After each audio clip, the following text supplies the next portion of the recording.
This is the complete first official Funko wave for Fantastic Four First Steps, a huge wave consisting of 12 pops, and we're going to go over each one, and if they do release more exclusives or a second wave, we will cover all of them on this channel. And from here on out, we are going to cover every single MCU and James Gunn new DCU pop that releases, so make sure to stay tuned to see more because we got a lot of Funko videos coming very soon.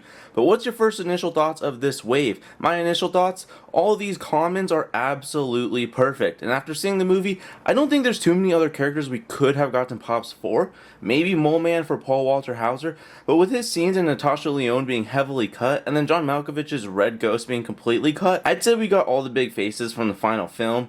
The exclusives being repeat characters, honestly, I'm pretty cool with. The spacesuits are Wizard, let's be honest. All Target exclusives too, so it makes sense that they're all grouped together. I also think that the Trenchcoat Ben is a little bit random, but a unique exclusive nonetheless. And I do love this H.E.R.B.I.E pop. Being an exclusive, I think it could see value in the future if they don't make another H.E.R.B.I.E, but we'll see. 6-inch Galactus, that was an absolute mandatory pop. I could totally see a 10-inch pop in the future, by the way. I kind of hope not, because I do much prefer collecting just the 6-inch pops. So I'm really happy that they did a 6-inch pop for the first one. But overall, I think they really nailed this wave. I'm really curious on everyone's thoughts on it. And if I could add one more pop, I would actually like to see a pop moment of the Fantastic car with all of them inside. I think that would be so wicked, and we haven't got a car pop in a while, and it would have insane autograph potential. Talking about autograph potential, it's definitely here. And with any franchise character, it's always good to pick up their first appearances, and with it being their first movie and it's getting good reception, these could be iconic down the line. Think of it as when they finish their own trilogy of movies and appear in numerous Avengers films, these pops will eventually be OG. I'm sure we will get more pops from them for Doomsday and Secret Wars, but this will always be their first solo film.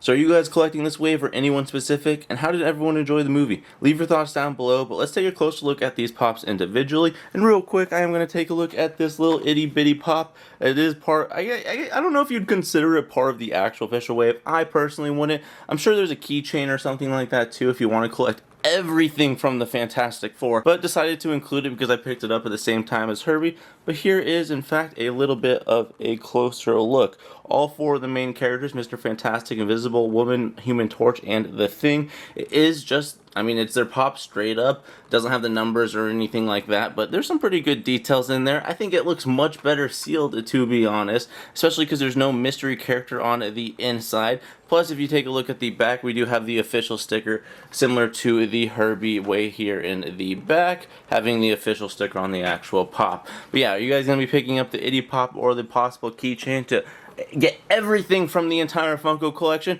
or are you guys just picking up the pops? Let me know. The first official pop in the wave is actually an exclusive. It's so weird when they do that because it was actually the last one I had to wait for to release in order to make this video, but it is a San Diego Comic-Con 2025 convention release, so you can find it with the official convention sticker. However, if you're watching this in the future, there's probably quote-unquote replacement stickers, essentially fake stickers, and I highly recommend people not to collect past convention stickers. It's just an easy way to avoid being scammed, and pick up the shared retailer one instead. It is literally the same exact thing except for the sticker.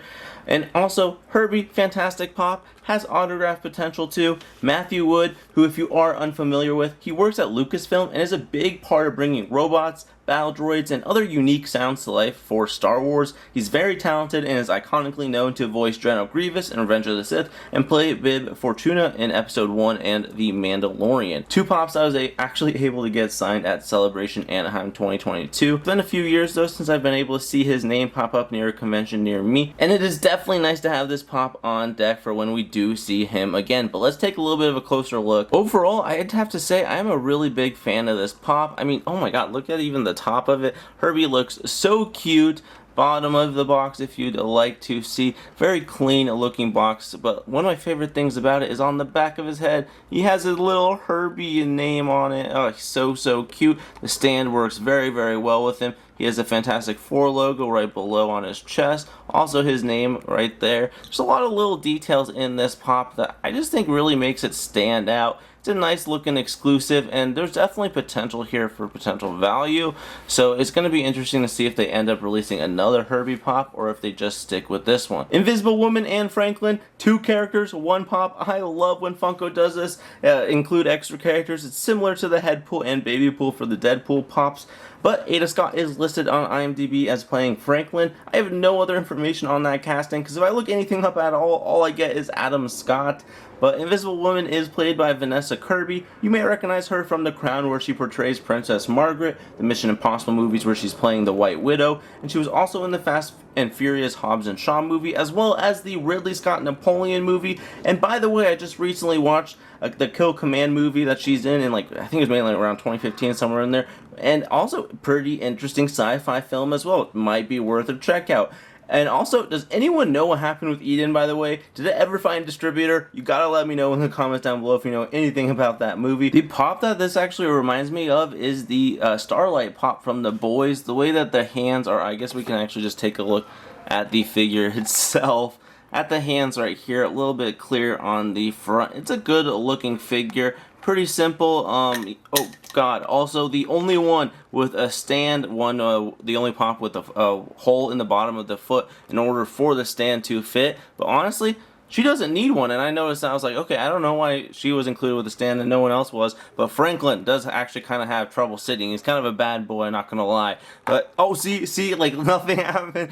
I was wondering if the stand was for him, because it actually, when he's put on the stand and kind of leaning on top of his mom, it kind of works out pretty well, and it's a nice little display. But yeah, I'm in love with this pop. I think it's very, very clean looking. I would love to get it signed. It'd be a legendary piece indeed. Overall, though, really, really big fan of it. Showing her powers a little bit. I still wish that they gave her like the blue color for her powers instead of like the clear little rainbow effect. But either way, big fan of it. It looks awesome. Translate pretty decently to pop form. Her hair looks good. You can tell her earrings. You can tell it's Vanessa Kirby. The likeness is not bad for Funko form. Franklin, yeah, I mean, you know, CGI baby. It is what it is. The third pop in the wave is Mr. Fantastic, Pedro Pascal. I'm sure everyone is familiar with his work these days. Game of Thrones, Narcos, Wonder Woman 1984, Kingsman, The Mandalorian, Gladiator 2, The Last of Us. We've all been following his career for years now, and he is currently has Fantastic Four, Materialist, and Eddington all playing in theaters right now. We are literally living in the Pedro Pascal era, and with a lot more upcoming Star Wars and Marvel projects, be prepared to not stop seeing his face. He is super talented though, and his charisma and on-screen presence is very strong, so I'm excited to see him in more projects. If I'm ever able to meet him, this would definitely be a priority right alongside some Mandalorian items for sure, guaranteed. I mean, this is awesome. Maybe, I guess, depending on what the Doomsday and Secret Wars posters, and collect those eventually, those might be high tier autograph items. So pop-wise, this is definitely up there. I mean, this is his first on-screen appearance, and yeah, I mean, he's gonna be around in the industry for the rest of our lives. So be prepared to maybe see him at conventions as well. Really would love to get this one signed. I mean, the pop is very, very clean in box and out of box. I mean, you can't deny it. He is actually the only one, obviously, without the white collar, and I mean, it's kind of hard to see a lot of them in general, and we'll take a look, but the only really visible one was Ben's. So, but in box, I mean, it's so identifiable as Pedro Pascal. I can't state that enough. Maybe it's the mustache, but it looks good. The gray hair, I mean, for some reason, the likeness is just so crazy with Pedro Pascal on Funko Pops. But yeah, I think this is a really great ad. It looks good in box, out of box, whatever you want to do. I do think it holds similar stances to past Fantastic Four and Mr. Fantastic pops, but it's okay. I mean, the likeness really carries it, and it's definitely identifiable. It's the suits too. The suits look fantastic. Pop 1516, The Thing, Ebon Moss-Bachrach, actually in a Marvel project before in the Netflix Punisher as Micro. He was also in a few episodes of Andor as part of Vel's crew, and he's in a few episodes of The Dropout with Amanda Seyfried. That's on Hulu, by the way. And he also has a solid role in a No Hard Feelings with Jennifer Lawrence, solid movie as well, and of course, the bear. The nod to The Thing cooking in the movie is definitely just Richie references all over it, and in terms of autograph potential, From this wave alone, we got options. Pick your favorite, can't go wrong. We got 3 of them. Up close and personal with this pop, I have to say I think it looks pretty awesome. Lots of detailing, lots of textures to this suit. The white collar looks pretty wicked. Texture on the head for sure. The eyebrows look really, really good. Bobblehead, the stance. I mean, everything about the fit, I gotta say, I think is pretty wicked. Looks good. See, yeah, no holes on the bottom of the feet, nothing like that. They stand perfectly, very easy without stances. But yeah, I mean, I think this pop, again, another one that they just nailed. It looks so iconic. So much likeness to the characters in the movie. Joseph Quinn takes over the Johnny Storm role, and if you've been following him for a hot minute, you may remember his appearance in Game of Thrones, or you may have first spotted him in Stranger Things as Eddie. And there are multiple Eddie Pops for autograph potential as well. And the Target exclusive used to be a $100 pop, but these days it's like literally like 10 bucks. It's crazy. Good FOMO lesson for lots of people. But you may have also seen him in A Quiet Place Day 1, Gladiator 2, and Warfare. Really stacking up his resume the last few years. I'm a really big fan, and I'm super excited to keep following his career from here on out. But wow, look at this pop. I mean, the title says it all. Fantastic, like crazy. This pop is so sick. I loved his self-sacrifice within the movie. He was such a noble take, and I don't know, just very interesting. I love seeing him perform in anything, so of course I'll be rooting it. And also, I think one of my things I didn't like about the film is he just didn't say "Flame On." I mean, come on. As a kid, I used to love saying "Flame On." I grew up on the Chris Evans one, so that one always will be a little bit cherished to me personally. But here's a good look at the suit. All of it is red. I think that's actually a really smart idea. Really makes him look like he's on fire. You can see the Fantastic Four logo on his chest, but the detailing, oh my gosh, and then the reflection with the light, they went really hard with this one. This one looks really sick. The stand works really good. It's a pretty heavy pop as well. The whole thing. I mean, look at that. That's a beautiful pop. I'm really excited about this pickup. I think this has to be one of my favorites, if not the next one, which we'll take a look at right now. Also, it's like almost Naruto run flying. So it's literally when he leaps off the ground, says flame on. It's so sick. Love this pop. Pop 1518. Silver Surfer. The 5th common in the wave belongs to Shalabal, aka, well yeah, Silver Surfer. Anyways, played by the magnificent Julia Garner. She has had some fantastic roles, and if you haven't seen Ozark, that's a very strong and easy watch, where she is really giving a performance of a lifetime as Ruth. And there is a Ruth Funko Pop, so autograph potential there as well. And if you haven't seen the Waco TV show, she's also incredible in that series. The Royal Hotel was a fascinating watch as she's alongside Jessica Henwick, and she's recently been doing a bit of horror with Apartment 7A and Wolfman recently coming out. She also has Weapons releasing August 8th with other MCU actors like Josh Brolin, Alden Ehrenreich, and Benedict Wong. I have to say though, box-wise, I mean, this pop looks clean. Of course, this pop comes on a stand. This feels like a premium Funko Pop. I mean, she's not like reflective or anything like that, but the silver paint is very well applied. I mean, we do have some little bit of dust build up on here. She's been out here for like 2 days while I've been waiting for the H.E.R.B.I.E pop.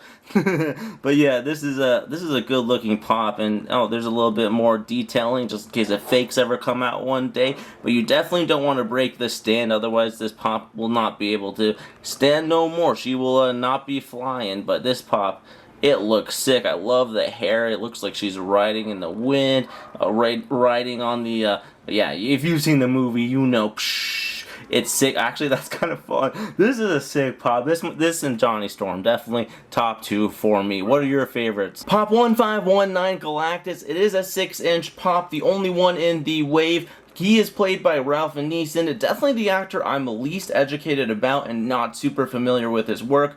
I was browsing his IMDb, and he appears in a lot of popular projects, such as Star Wars The Last Jedi, Ready Player One, The Ballad of Buster Scruggs, Chernobyl, the 2020 RDJ Doolittle, The Northman, Nosferatu, and he's going to be in the upcoming Guillermo del Toro Frankenstein film. He's got a heck of a resume and is definitely becoming more main character energy, so I am excited to go back and spot him in some of these projects and then follow his career from here on out.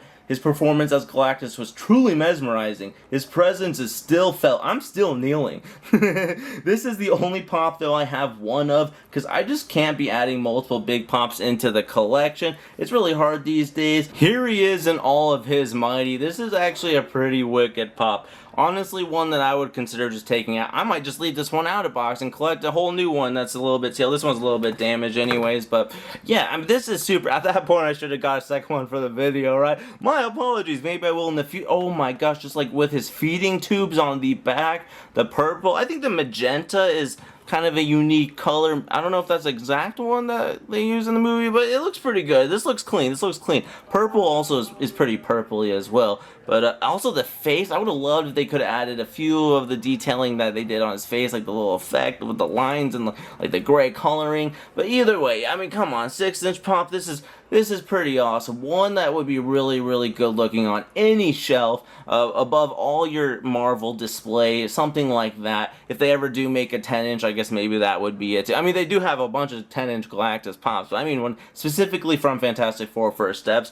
I just totally see that as a possibility one day. It could be in the next wave, who knows? I would really love to see another wave, so Funko, please do. But yeah, let's take a look at some of these exclusives, but definitely let me know, are you guys going to be picking up this Galactus? Because this is a very nice looking pop.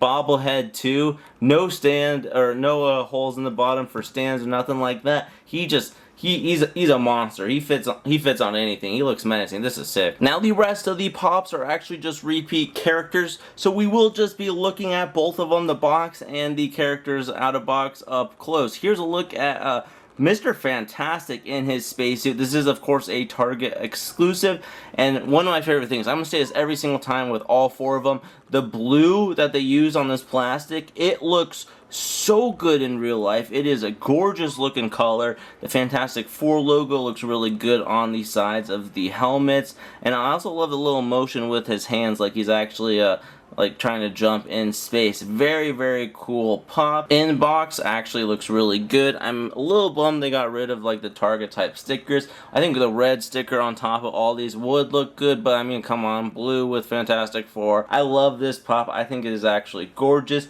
It's a tough call between which one is my favorite, but all four spacesuits, especially all right next to each other, look really, really good. So I'm a fan of how they handled adding Target exclusives, also having like a theme with it. The second Target exclusive is actually the Human Torch. This pop is pretty unique because the flames is all within the inside in the helmet, but then on the actual suit there's a little bit of flame detailing around the legs and arms. It's pretty wicked looking, I'm not gonna lie. I like it. The red and the blue just look very unique. This is a very unique looking pop. We haven't really seen anything else look like this. Of course, another stand on this one, so it kind of looks like he's like floating and jumping. But yeah, blue with the red, another banger pop. It looks so good.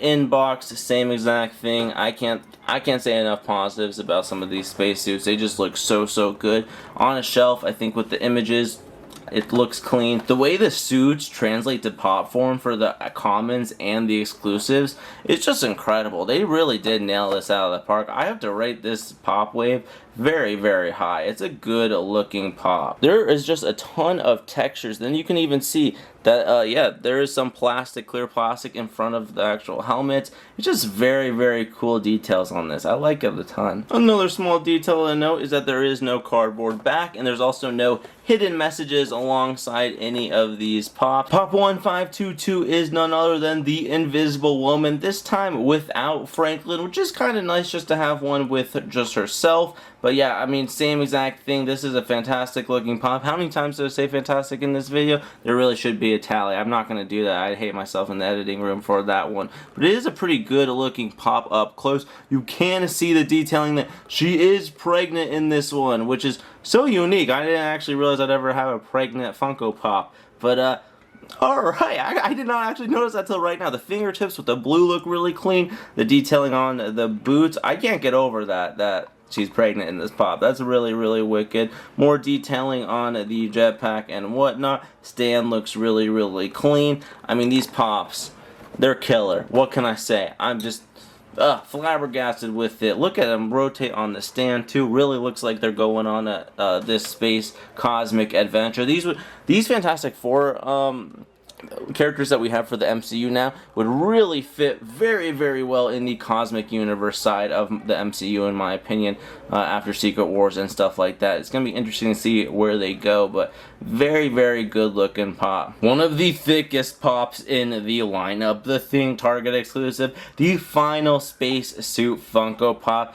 But this one is pretty awesome. I love that in the back of the head it's just like strapped on like a gas mask. That's something I didn't even realize during the movie. Again, similar to his normal suit, we got the white collar with a little bit of the representation on the arms. The ball head goes crazy on it because it's so heavy of a pop. And we can see some detailing like on the pop and the images, how the blue kind of shades over onto his face.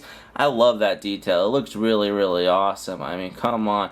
Definitely want to put this pop on the bottom of your stack. Definitely don't want to put it on top of something light, as it is probably that heavy. Also, the Fantastic Four logo on the boots. They really went all out with this. And there's a little bit of writing right here, just in case for authenticity reasons. Sometime in the future, I doubt these ones would be faked, or even if they were, these ones would be a little bit harder on it to do cheaply, that's for sure. And the final pop in the wave belongs to the Thing Trenchcoat Pop 1524. This one kind of surprised me still, even after seeing the movie. He's not in the trench coat, or there's not very many scenes with him in it. Although they are pretty decent, it feels like this is part of the movie that was either cut or that they could have done a little bit more with. However, it is still pretty wicked, but if we had to fill this character slot with either a different character or a different variant of someone else, what would you guys have chose, or would you have left it the same? I mean, it is a pretty nice one. I know a lot of the Thing fans out there, so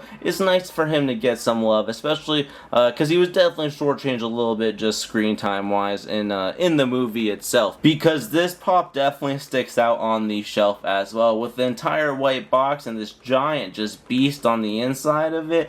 I have to say, I think it looks pretty awesome. I still think it's a decent one, but I would have filled the slot with something else still at the end of the day, because like not a lot of detailing. I mean, it's pretty similar to the other ones we already got, but hey, like I said, hey, we're taking it. I do appreciate the Ben love at the end of the day, so I guess that's all I'm trying to say. Now, this pop is actually an Entertainment Earth exclusive, I believe, but you can pick it up at a few other stores that just sell Funko Pops or get in those unique exclusives. Like I picked mine up at Mind Game, so I also saw it at Funko Hollywood, and you can currently still pick it up on the Funko Shop website, so I definitely do, because this is probably just still the easiest way to get it for retail. That does sum up this first wave, and if I had to rate it on my imaginary non-reliable scale, I would probably rate it somewhere in the 9.5 range, with my favorite pop being either the Human Torch Johnny Storm or the Silver Surfer. I just love how they're made. There's weight to the pops. They feel like high quality pops, and talking about high quality pops, I really do think this entire wave feels a lot better than a lot of the average normal waves for other types of movies and TV shows. To be honest, the boxes, they're all clean. They make a good additions to any shelf. Overall, I think this is a fantastic wave. Say that again. But yeah, Funko really nailed the pops for this movie, and we'll see if they make more, but either way, we will cover any future MCU pop on this channel, and we will be going back and covering some past Marvel projects as well, so stay tuned for those videos. I'm not kidding, seriously, we got a ton of Funko Wave videos coming very, very soon. But check out right now the top right corner for the most recent Funko video for Thunderbolts. Still the complete wave. They haven't added anything else since then. Check out the description for our growing playlist, though, full of a variety of Funko waves. And with that, I'll say it again, fantastic rest of your day, my friends. I'll see you guys in the next video. Bye!